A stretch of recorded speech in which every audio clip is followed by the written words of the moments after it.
Hello to all my American friends. Seeing as how it's your Thanksgiving, I figured for fun we could take a little look at Simpsons Thanksgiving of Horror. I know I said the Treehouse of Horror videos would return next October, but this is a spin-off, so it doesn't count.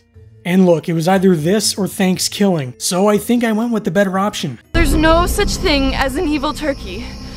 There's no such thing as an evil turkey. Oh wait, I lied. This is also the first time I've gone back to The Simpsons in over 20 years, so this should be interesting. The Simpsons Thanksgiving of Horror debuted November 24th, 2019, and is the 670th episode, which is just insane to think about. It's also the longest Simpsons episode ever, produced at 24 minutes and 52 seconds. So if it's the longest episode, then that must mean it's the best then, right? Marge returns for the pre-episode warning that we haven't seen since Treehouse of Horror 5, but the most distracting thing is just how much Marge's voice has changed over the years. I know Julie Kavner is getting old, but her voice is just so shot, it almost sounds like she's in pain when she speaks. Tonight, we're bringing you 3 spine-tingling and stomach-filling tales of Thanksgiving terror.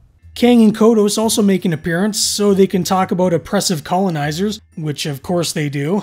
The first segment, Apocalypto, is based on the Mel Gibson film Apocalypto. Executive producer Matt Selman came up with the idea of doing a Thanksgiving-themed horror episode, and it all grew from the idea of doing this first segment. Now, I've never seen Apocalypto, so any references are really just going to go over my head. I believe the movie has something to do with the fall of the Mayans or something, but instead here we have turkeys.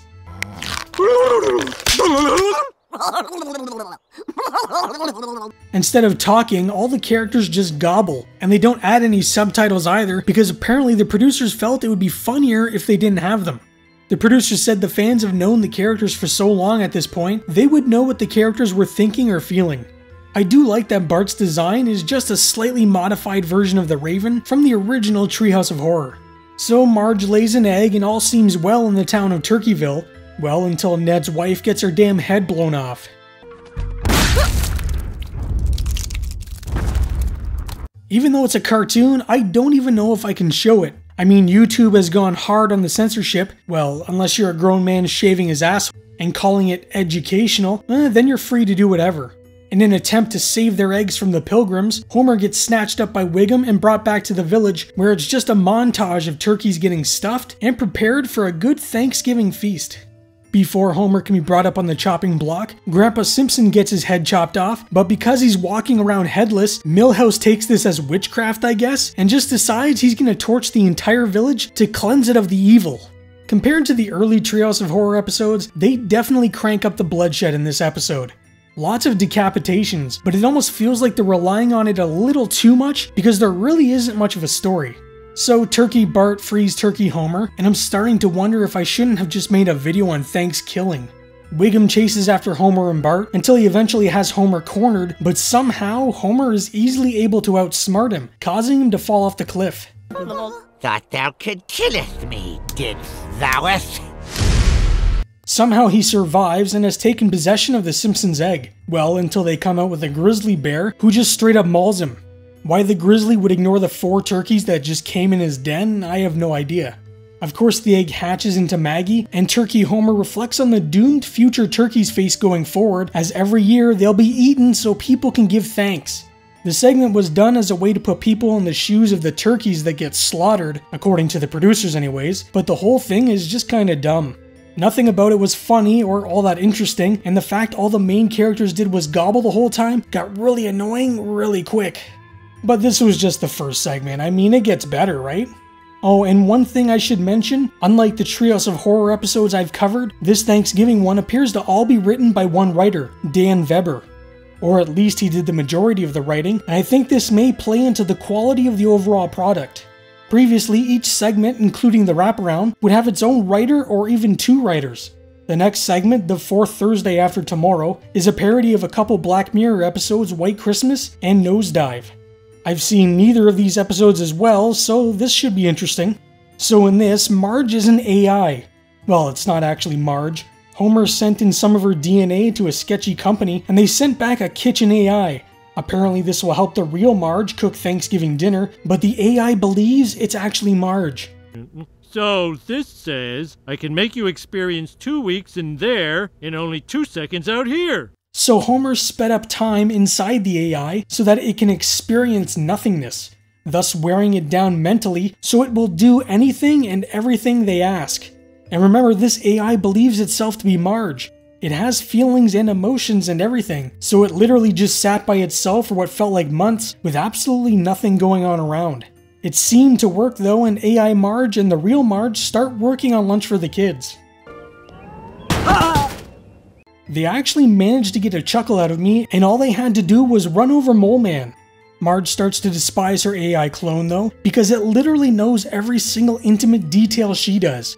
She starts feeling like it's starting to replace her. What's the big deal? She's just an infinitely patient, never-aging version of you. Marge gets upset over the whole thing and kicks Homer downstairs for the night, where the AI starts to comfort him a little too much. Seeing how this is supposed to be Thanksgiving of horror, I'm still waiting for the horror part. So far, it's just a weird sci-fi tale. Homer starts to flirt with the AI, and you think this may be leading somewhere, but no. Marge just finds him on the floor the next morning with the AI and some eaten pork chops. Honey, it didn't mean anything. They were just midnight pork chops. Be honest, were they better than mine? I don't know why Marge is getting so upset over some pork chops when the AI was designed to be exactly like her. Sure, maybe it's a better cook and doesn't take Homer's stupidity to heart, but there are other things Marge can do that the AI can't, like the laundry. Marge gives Homer an ultimatum, either it's her or the AI. And thinking it over for way too long, he goes with Marge and says he'll delete the AI. Will that hurt her? Oh yeah, I paid extra for it to feel pain. Alright, that made me laugh too. Still though, I'm waiting for some horror. They decide to keep the AI until after Thanksgiving, then they're sending it back for store credit. So in order to save itself, the AI comes up with a plan. First, it's going to cook Thanksgiving dinner, and second, while everyone is eating, the AI will try to escape through the internet. Marge stops the AI before it can escape, but then trips and falls and drops the AI right in front of Maggie, who thinks it's her mom. Before the AI escapes, however, it makes sure to let everyone know that it made the Thanksgiving dinner and that Marge is a fraud. Marge, how could you? Social rating, nosediving, nosediving. Charlie Brooker, the creator of Black Mirror, actually voiced this part, and it apparently comes from another episode called Nosedive, where people can rate each other on a 5-star scale, which affects everyone's socioeconomic status. There's no way something so terrifying as that would ever happen in the real world though, but that's it. Nothing really happens. No one dies, there's no real horror. The Marge AI is just on the internet and ends up going to Etsy, which I guess is funny? I don't know, but the whole segment is a lame duck, and as far as I'm concerned, we are 0 for 2. The last segment, called The Last Thanksgiving, takes place in space. The Earth is basically uninhabitable, so the last of Earth's survivors have been sent to recolonize elsewhere. Already, I'm feeling a lot more positive about this segment because it feels like an homage to Alien. Alien is my all-time favorite sci-fi horror film, and just from the hypersleep or stasis chambers, whatever you want to call them, to what the characters are wearing, and even the music is all giving me Alien vibes. Greetings, children. If you're seeing this, I'm long dead. The children aboard the ship were awakened ahead of their parents to conduct routine maintenance on the ship and work on some dioramas, which none of them appear to be all too thrilled to work on. Bart points out that it's Thanksgiving and all the kids should look throughout the ship for any typical Thanksgiving foods. They find an old can of cranberry sauce, but because there's only one, they decide to throw it in the old matter replicator. But the replicator can't replicate food, only items like nuts and bolts, so maybe don't call it the matter replicator?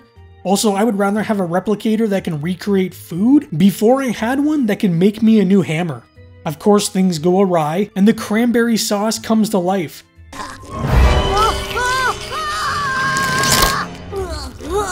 So it's basically a mashup of The Blob and Alien. I'm not complaining, I love both films, and so far this is the best segment of the three. The Blob comes back and sucks out Nelson's skeleton, and since this thing is made of gelatin, which is made from bone, it likely needs skeletons to live. The rest of the kids are sitting around waiting to eat whatever this turkey is, and this scene is straight out of Alien. It would be great if the Blob popped out of the turkey or one of the kids, but instead it just comes from the vent above and starts eating all of their skeletons.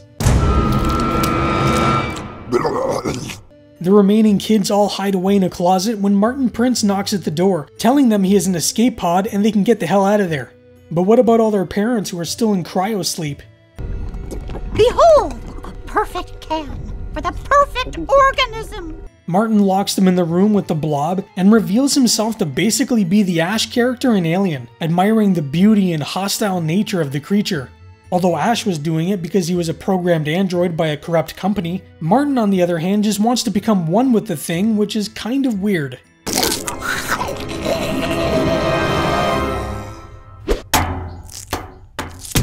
Milhouse thinks the Blob is scared, and while it mercilessly beats him, Bart and Lisa place its can at the airlock so they can blast it out into space, which kind of works, until the Blob damages the ship in the process, causing it to crash into a nearby planet.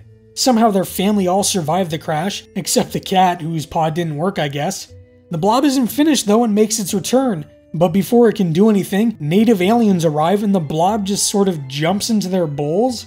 So they all sit down to have a Thanksgiving meal, and the Blob creature is happy that they're eating it. It literally smiles from one of the bowls. What started off fairly promising ended on such a crappy note. The last Thanksgiving / the first Blargsgiving was loosely inspired by a Star Trek episode called The Man Trap, about an alien creature that sucked the salt from the bodies of its victims. It also featured elements of Alien, the Blob, and life, and could have actually been a really good segment, but they flushed the whole thing down the drain with that crappy ending. I do kinda like that during the credits they show footage of a Bart Simpson balloon from the Macy's Thanksgiving Day Parade, and accompanying that is this creepy horror music that's kinda fun. But the saddest part of this whole thing is this episode is the last one for voice actress Russi Taylor. Russi played the voices of several prominent characters on the show, like Martin Prince, Sherry and Terry, and Ooter. She passed away 4 months prior to this episode's release due to cancer, but by the time it came out, her replacement had already taken over her roles in the 2 previous episodes. I guess the producers wanted her on this last horror-themed one because they were always the most popular, so why not have her leave on a memorable note? By all accounts, she had a blast recording her last lines as Martin Prince, and the idea of his skeleton getting sucked out was so amusing to her. She kept asking producers what kind of noises would be made as the Blob devoured Martin, and it's nice to know that even in her final moments, she was still having a great time. The episode fared okay with critics, but how do you rate modern day Simpsons when the magic left the series over 20 years ago? They managed to pull in over 5 million viewers, but that's a far cry from when the series would pull in 15 to 20 million regularly. The episode was nominated for an Emmy, but lost out to Rick and Morty, and when you're losing to Rick and Morty, you know things are rough. Unfortunately, none of the segments are all that good. The first one with the annoying turkeys and non-stop gobbles gets really annoying really quick. The second segment isn't horror in the slightest, and pretty much nothing happens besides Marge's social rating taking a hit, and I guess her distracting voice. The third did have glimmers of hope, especially as a huge fan of the Alien franchise, however it all gets bogged down by a really awful ending. All in all, I can't really recommend that you watch this. I don't really think it has any redeeming value, and it speaks loudly at the state of modern day Simpsons. Despite the sour taste I got watching this, I hope you enjoyed the video. And I hope if you're American, and I know most of you watching this are, that you had a happy Thanksgiving. Thank you for watching, I hope you have a great day, and I'll see you in the next video.